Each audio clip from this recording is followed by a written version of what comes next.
بسم اللہ الرحمن الرحیم۔ سورۃ الحجرات۔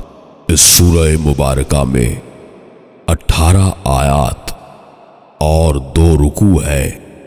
یہ سورت مدنی ہے۔ شان نزول سورۃ الحجرات۔ یہ سورہ مبارکہ مدینہ طیبہ میں نازل ہوئی۔ اس سورہ مبارکہ کا نام سورۃ الحجرات ہے۔ یہ کلمہ آیت نمبر 4 میں مذکور ہے۔ اس سورت مبارکہ میں آداب رسالت صلی اللہ علیہ وآلہ وسلم سکھائے گئے ہیں۔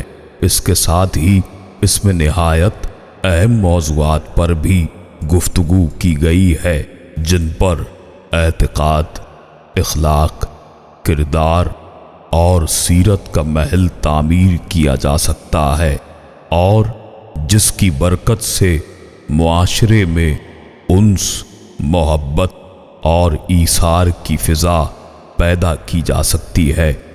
مضامین سورۃ الحجرات۔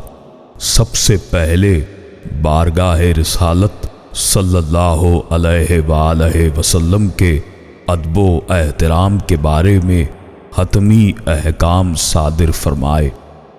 صاف صاف فرما دیا کہ کان کھول کر سن لو، اگر تم گستاخانہ لہجے میں میرے پیارے حبیب صلی اللہ علیہ وآلہ وسلم کی بارگاہ اقدس میں اپنے لہجے، اپنی آواز کو بھی اونچا کیا تو عمر بھر کے اعمال صالح نیست و نابود ہو جائیں گے۔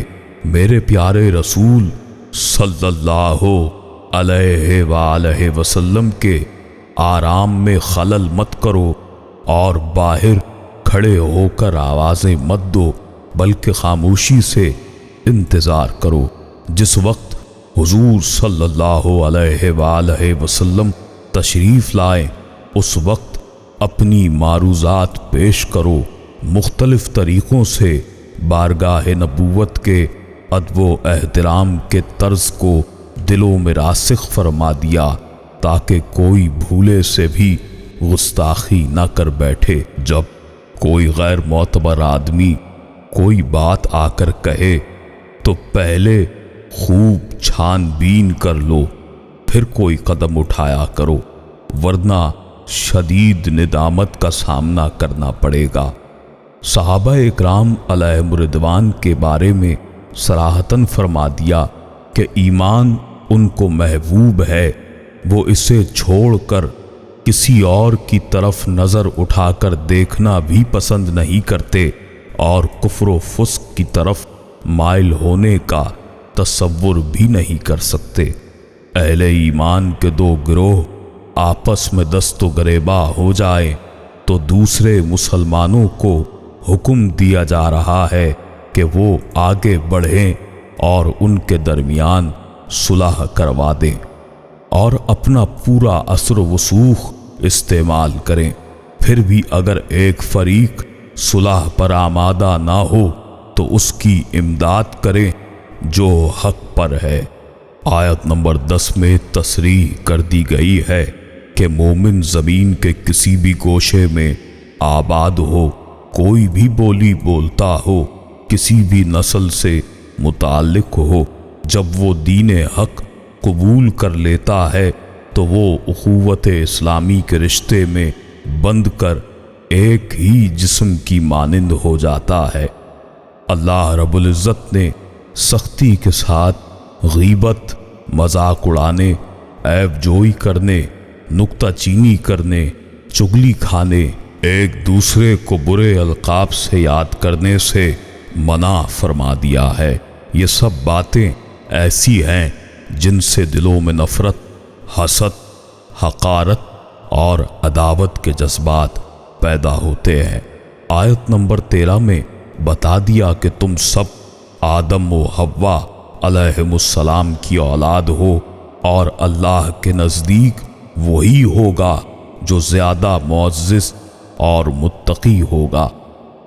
آخر میں بتا دیا کہ اہل ایمان اللہ کے راستے میں اپنے مالوں اور جانوں سے جہاد کرتے ہیں، وہ اسلام پر کوئی احسان نہیں کرتے، بلکہ اللہ تعالیٰ کا ان پر احسان ہے کہ اس نے دین حق کو قبول کرنے کی انہیں توفیق عطا فرمائی۔ مختصر خلاصہ سورۃ الحجرات۔ اے ایمان والو، اللہ اور اس کے رسول صلی اللہ علیہ وآلہ وسلم سے آگے نہ بڑھو، اللہ سے ڈرو، بے شک اللہ سنتا اور جانتا ہے۔ اے ایمان والو، اپنی آواز کو اونچی نہ کرو اس نبی صلی اللہ علیہ وآلہ وسلم کی آواز سے، ان کے حضور بات چلا کر نہ کہو جیسے آپس میں ایک دوسرے کے سامنے چلاتے ہو کہ کہیں تمہارے اعمال اکارت نہ ہو جائیں اور تمہیں خبر نہ ہو۔ بے شک جو اپنی آوازیں نیچی کرتے ہیں رسول صلی اللہ علیہ وآلہ وسلم کے پاس وہ ہیں جن کا دل اللہ نے پرہیزگاری کے لیے پرکھ لیا ہے، ان کے لیے بخشش اور بڑا ثواب ہے۔ وہ جو تمہیں حجرے کے باہر سے پکارتے ہیں ان میں اکثر بے عقل ہیں، اور وہ صبر کرتے جب تک آپ صلی اللہ علیہ وآلہ وسلم ان کے پاس تشریف لاتے تو یہ ان کے لیے بہتر تھا۔ اللہ بخشنے والا مہربان ہے۔ ان آیات میں اللہ نے ایک دستور کا اپنے رسول صلی اللہ علیہ وآلہ وسلم کے لیے واضح حکم دیا کہ آپ صلی اللہ علیہ وآلہ وسلم کے سامنے کوئی اونچی آواز میں بات نہیں کر سکتا۔ اگر وہ ایسی غلطی کرے گا تو اللہ اس کے تمام اعمال خیر غارت کر دے گا اور لوگوں تمہیں معلوم بھی نہ ہو سکے گا۔ دوسرا دستور کہ آپ صلی اللہ علیہ وآلہ وسلم کے حجرے کے باہر سے آواز نہیں دینی، بلکہ انتظار کرو جب خود رسول اللہ صلی اللہ علیہ وآلہ وسلم تشریف لے آئیں تو بات کرو۔ دونوں میں یہ امر مقرر کر دیا۔ ادب رسول کریم صلی اللہ علیہ وآلہ وسلم سب سے بڑھ کر ہے، اور جو بھی اللہ کے رسول صلی اللہ علیہ وآلہ وسلم کا ادب اختیار کرے گا اللہ اس کو بہترین اجر عطا فرمائے گا اپنی رحمتوں سے، اور جو بے ادبی کرے گا تو اس کا شمار بے عقل لوگوں میں ہوگا۔ سمجھ والوں کے لیے اللہ کا یہ حکم بہت کافی ہے۔ اے ایمان والو، اگر تمہارے پاس کوئی فاسق خبر لائے تو پہلے تصدیق کر لو، کہیں انجانے میں تم کسی قسم کی ایذا نہ دے بیٹھو اور اپنے کیے پر پچھتاوے میں رہ جاؤ، اور جان لو کہ تم میں اللہ کے رسول صلی اللہ علیہ وآلہ وسلم ہیں۔ یہاں پر بھی اللہ نے دو باتیں واضح فرمائی۔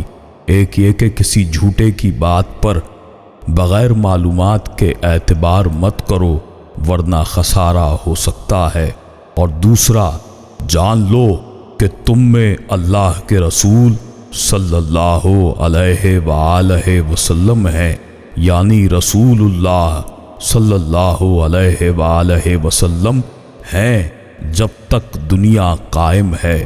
حضرت محمد صلی اللہ علیہ وآلہ وسلم اللہ کے رسول ہیں، اور جب کہ رسول ہیں تو کوئی دوسرا رسول کیسے آ سکتا ہے؟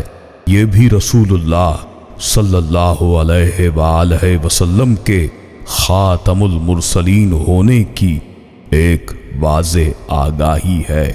اور بہت سے معاملوں میں اگر یہ تمہاری خوشی کریں تو تم مشقت میں پڑو، لیکن اللہ نے تمہیں ایمان پیارا کر دیا اور تمہارے دلوں میں آراستہ کر دیا ہے، اور کفر اور حکم عدولی اور نافرمانی تمہیں ناگوار کر دی۔ ایسے ہی لوگ راہ ہدایت پر ہیں، اور اللہ کا فضل اور احسان، اللہ علم اور حکمت والا ہے۔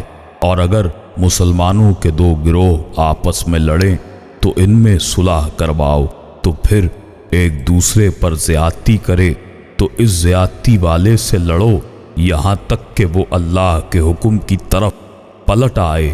پھر اگر وہ اللہ کو پیارے ہیں، مسلمان بھائی ہیں، تو اپنے دو بھائیوں میں صلح کرو اور اللہ سے ڈرو کہ تم پر رحمت ہو۔ اے ایمان والو، مرد مردوں پر نہ ہنسیں، عجب نہیں کہ وہ ان ہنسنے والوں سے بہتر ہوں، نہ عورتیں عورتوں پر ہنسیں، عجب نہیں کہ وہ ہنسنے والیوں سے بہتر ہوں۔ آپس میں طعنہ نہ کرو، ایک دوسرے کے برے نام نہ رکھو، کیا ہی برا نام ہے مسلمان ہو کر فاسق کہلانا، اور جو توبہ نہ کرے وہی ظالم ہے۔ اور ایمان والوں، گمانیوں سے بچو، بے شک کوئی گمان گناہ ہو جاتا ہے۔ اور عیب نہ ڈھونڈو، ایک دوسرے کی غیبت نہ کرو۔ کیا تم میں کوئی پسند رکھے گا کہ اپنے مردہ بھائی کا گوشت کھائے؟ تو یہ تمہیں گوارا نہ ہوگا۔ اللہ سے ڈرو، بے شک اللہ بہت توبہ قبول کرنے والا مہربان ہے۔ اے لوگو، ہم نے تمہیں ایک مرد اور ایک عورت سے پیدا کیا اور تمہیں شاخیں اور قبیلے کیا تاکہ آپس میں پہچان رہے۔ بے شک تم میں اللہ کے ہاں زیادہ عزت والا وہ ہے جو زیادہ پرہیزگار ہے۔ بے شک اللہ جاننے والا خبردار ہے۔ گوار بولے، ہم ایمان لائے۔ تم فرماؤ، تم ایمان تو نہ لائے؟ ہاں، یوں کہو ہم متی ہوئے۔ اور ابھی ایمان تمہارے دلوں میں کہاں داخل ہوا ہے؟ اگر تم اللہ اور اس کے رسول صلی اللہ علیہ وآلہ وسلم کی فرما برداری کرو، جو اللہ اور اس کے رسول صلی اللہ علیہ وآلہ وسلم پر ایمان لائے اور پھر شک نہ کیا اور اپنی جان اور مال سے اللہ کی راہ میں جہاد کیا، وہی سچے ہیں۔ تم فرماؤ، کیا تم اللہ کو اپنا دین بتاتے ہو؟ اللہ جانتا ہے جو کچھ زمین میں ہے، اور اللہ سب کچھ جانتا ہے۔ اور اے رسول صلی اللہ علیہ وآلہ وسلم، جو تم پر احسان جتلاتے ہیں کہ مسلمان ہو گئے، تم فرماؤ اپنے اسلام کا احسان مجھ پر نہ رکھو، بلکہ اللہ تم پر احسان کرتا ہے کہ اس نے تمہیں اسلام کی ہدایت دی۔ اگر تم سچے ہو، بے شک اللہ جانتا ہے آسمان اور زمین کے سب غیب، اللہ تمہارے کام دیکھ رہا ہے۔ اس صورت میں اللہ نے واضح حکم فرمائے ہیں۔ سب سے پہلے رسول اللہ صلی اللہ علیہ وآلہ وسلم کا ادب اور تعظیم کہ جس کے بغیر ایمان مکمل نہیں ہو سکتا۔ اس کے بعد جو لوگ اللہ اور اللہ کے رسول صلی اللہ علیہ وآلہ وسلم کے حکم کے مطابق رسول اللہ صلی اللہ علیہ وآلہ وسلم کا احترام اور تعظیم دل سے کرتے ہیں، تو اللہ نے ان کو بڑا پسند فرمایا ہے اور ان کے لیے بہت بڑا اجر ہے۔ اس کے بعد دوسرا دستور جو ملتا ہے کہ بغیر تحقیق کیے ہوئے کسی کی بات پر فیصلہ نہیں کرنا چاہیے، ورنہ نقصان کا سبب بن سکتا ہے۔ پھر یہ کہ دو بھائیوں میں صلح کراؤ، اور جو زیادتی کرے اس کے خلاف لڑائی کرو، اور پھر عدل کے ساتھ معاملات طے کرو۔ اور پھر یہ کہ ایک دوسرے کا مذاق مت اڑاؤ، کیا پتہ کہ جس کا مذاق اڑایا جائے وہ اللہ اور اللہ کے رسول صلی اللہ علیہ وآلہ وسلم کے نزدیک کیا مقام رکھتا ہے۔ یہ حکم عورت اور مرد دونوں کے لیے ہے، اور کسی کے برے نام مت رکھو، نہ برے نام سے پکارو، اس کو بھی منع کیا گیا ہے۔ اور گمان مت کرو، کوئی گمان ایسا ہوتا ہے جس میں گناہ کا امکان ہوتا ہے۔ غیبت نہ کرو اور عیب نہ ڈھونڈو ایک دوسرے میں۔ غیبت کرنے والوں کی مثال ایسے ہی ہے جیسے کہ اپنے مرے بھائی کا گوشت کھانا۔ اور پھر تمام لوگوں کو یہ پیغام کہ تم ایک باپ یعنی کہ آدم اور حوا علیہ السلام کی اولاد سے ہو، تمہارے گروپ اور تمہارے قبیلے صرف تمہاری شناخت کے لیے ہیں، ایک دوسرے پر برتری کے لیے نہیں۔